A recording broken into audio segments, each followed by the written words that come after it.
তো প্রথমত হচ্ছে জুলাই যে সনদ, এটা তো অবশ্যই পক্ষে জন্য, তার কারণ জুলাই বিপ্লবের আজকে তো প্রায় 15-16 মাস হয়ে যায়। এবং আমাদের জুলাই বিপ্লবের পরে অথবা গণ অভ্যুত্থান আমরা যেটাই বলছি, আমাদের যে প্রত্যাশা ছিল সেই প্রত্যাশা কিন্তু আমাদের পূরণ হচ্ছে না। এবং এই পূরণ না হওয়ার মধ্যেই রাজনৈতিক দলগুলো বা অনেকে চাচ্ছেন যে নির্বাচনটা তাড়াতাড়ি শেষ করার জন্য। কিন্তু যারা জুলাই গণ অভ্যুত্থান বা জুলাই বিপ্লবে যারা সৈনিক ছিলেন এবং সাধারণ জনগণ, তারা এটাকে একটা মোক্ষম সুযোগ হিসাবে নিয়েছেন যে আমাদের রাষ্ট্রটাকে মেরামত করার জন্য, রাষ্ট্রটাকে সংস্কার করার জন্য। কারণ স্বাধীনতার পরে আমাদের যে 53-54 বছর গেল, আমাদের রাষ্ট্রটাকে আমরা রাষ্ট্র হিসাবে এখন আমরা তৈরি করতে পারিনি। আমাদের কোনো প্রতিষ্ঠান এখন আমরা প্রতিষ্ঠিত করতে পারি নাই। আমাদের ইচ অ্যান্ড এভরি ইনস্টিটিউশন এখন অলরেডি কলাপসড। সেই ভিত্তিতে একটা বক্তব্য ছিল যে বর্তমান সরকার যে ম্যান্ডেট নিয়ে আসছেন, তারা আহ, প্রথমত এবং প্রধানত 3টি কাজ তারা করবেন। একটি হচ্ছে তারা কি করবেন, সংস্কার করবেন। এই সংস্কার হচ্ছে আমাদের প্রতিষ্ঠানগুলোর সংস্কার, আমাদের রাষ্ট্র সরকার, আমাদের রাষ্ট্র মেরামত। আরেকটা হচ্ছে তারা কি করবেন, যারা ফ্যাসিস্ট গভর্নমেন্টের যারা দোষর ছিলেন অথবা ফ্যাসিস্ট গভর্নমেন্টের সাথে সম্পৃক্ত ছিল, যারা এই দেশের মানুষকে নির্যাতন করেছে এবং নিরীহ মানুষদেরকে হত্যা করেছে, এই যে যারা, তাদের বিচার করতে হবে, দৃশ্যমান বিচার। এবং এরপর বলা হচ্ছে একটা একটা সুষ্ঠু নির্বাচনের ব্যবস্থা করতে হবে। প্রধানত 3টা ম্যান্ডেট কিন্তু আমরা সবাই দিচ্ছি। এবং বর্তমান অন্তর্বর্তীকালীন সরকার কিন্তু সেটা তারা বলছেন যে আমাদের 3টা ম্যান্ডেট রয়েছে। কিন্তু এই ম্যান্ডেটের জায়গায় আমরা যে দেখতে পাই যে আসলে আহ, সেইভাবে জুলাই বিপ্লব বা গণ অভ্যুত্থানের যে একটা প্রত্যাশা, সেই প্রত্যাশা আমাদের বর্তমান অন্তর্বর্তীকালীন সরকার তারা পূরণ করতে পারেননি এখন পর্যন্ত। তাদের চেষ্টা তো আছে, কিন্তু তাদের অনেক সীমাবদ্ধতা আছে। আমরা জানি যে বিপ্লবের পরে অনেক ষড়যন্ত্র হয়েছে এবং টোটালি রাষ্ট্রটা একটা পুরা ধ্বংসযজ্ঞের মধ্যে গিয়ে ওনারা দায়িত্ব পালন শুরু করেছেন। প্রথম কয়েকদিন তো কোনো সরকারই ছিল না। এবং তোমরা যারা আমাদের ছাত্র যুবক, তারা কিন্তু পুরো আইন শৃঙ্খলা থেকে শুরু করে পুরো রাষ্ট্রটাকে টেক কেয়ার করেছে। এরপর 8ই আগস্ট তারা এসছেন। এরপরে আমরা একটা প্রত্যাশা যেটা ছিল এই সরকারের প্রতি, কিন্তু বিভিন্ন কারণে তারা কিন্তু সেটা পূরণ করতে পারেননি। এখন এই জুলাই যে সনদ, এই সনদটা কিভাবে আসলো? তোমরা জানো যে যে বৈষম্যবিরোধী ছাত্র আন্দোলনের এবং তাদের যারা নেতৃত্বে, তারাই প্রথম বলছেন যে জুলাই ঘোষণা দিতে হবে। এরা কিন্তু রাজনৈতিক দলগুলো বা সরকার কিন্তু ওইভাবে তারা তারা বলেছেন, কিন্তু তারা কোনো টাইমলাইন দেন না। কিন্তু যখন ছাত্ররা বা বৈষম্যবিরোধী ছাত্র আন্দোলন যারা করেছে, তাদের নেতৃবৃন্দ যখন বললেন যে জুলাই ঘোষণা দিতে হবে, এবং যদি সরকার জুলাই ঘোষণা ব্যর্থ হয়, তাহলে তারাই নিজের একটা জুলাই ঘোষণা তারা দেবে, টাইমলাইন ঠিক করে, তোমরা জানো।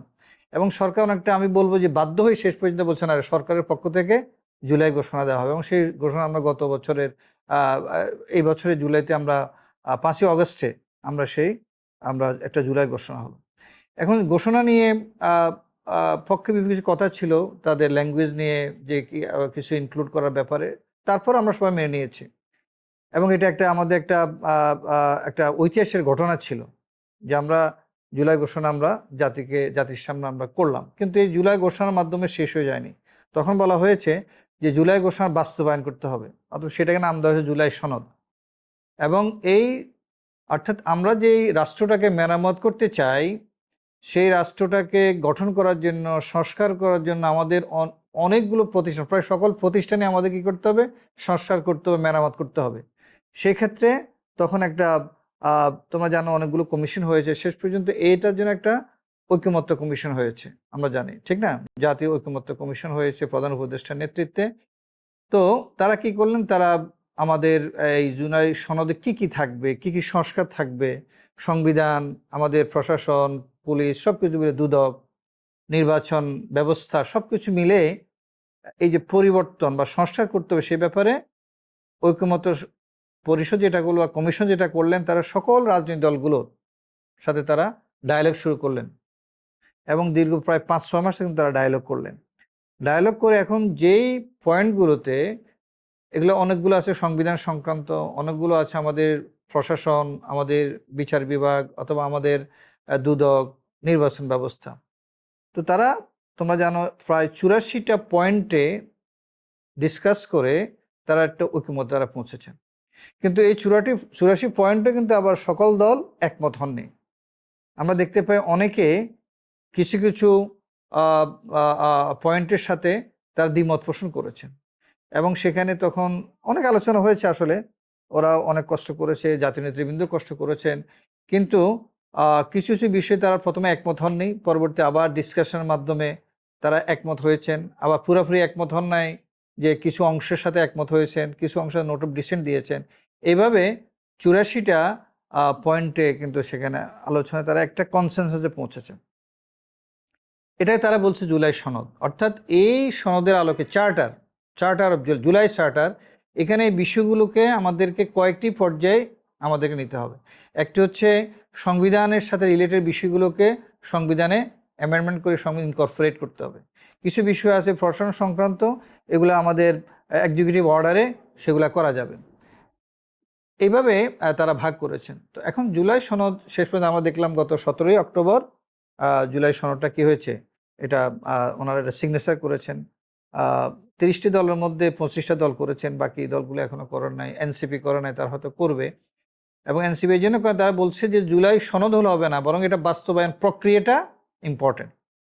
যেন আমাদের সংবিধান কিন্তু তোমরা নিশ্চয়ই পড়েছ বা পড়বে, আমাদের সংবিধানে যেটা অনেকগুলো এবং বেশিরভাগই আমাদের ভালো ভালো নিয়ম আছে, কিন্তু আমরা তো এটা কি করছি না, আমরা এটা বাস্তবায়ন করতে পারছি না, বাস্তবায়ন করি নাই আমরা না করার কারণে আজকে বিভিন্ন সময় 90 একবার অভ্যুত্থান হয়েছে, 2024-এ আমাদের হচ্ছে।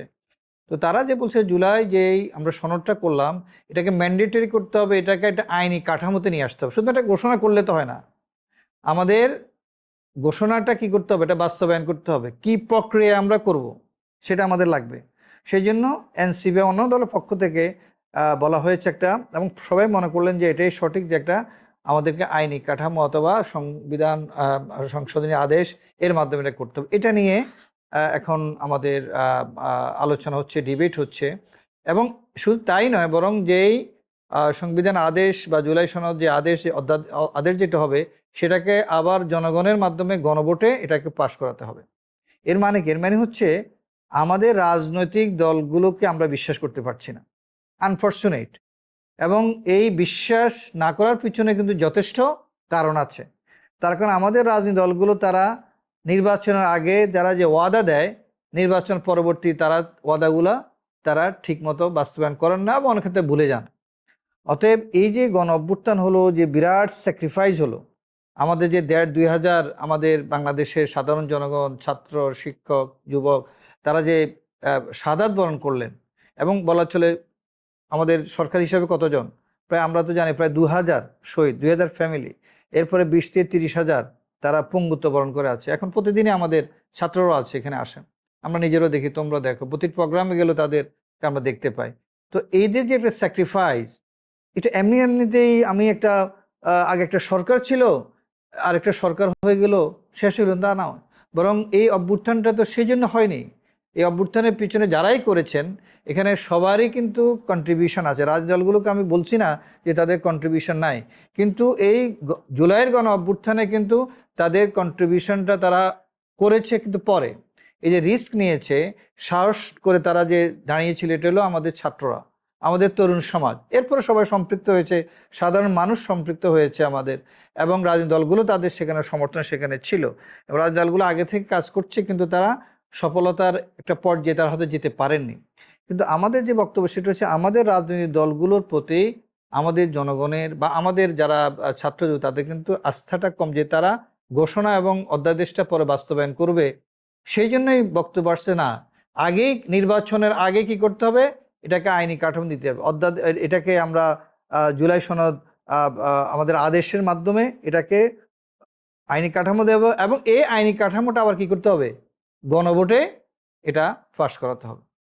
এখন এই জুলাই সনদের আরেকটা সমস্যা হচ্ছে যে এই আইনি কাঠামোটা কীভাবে হবে, কে করবেন, গণভোটটা কখন হবে।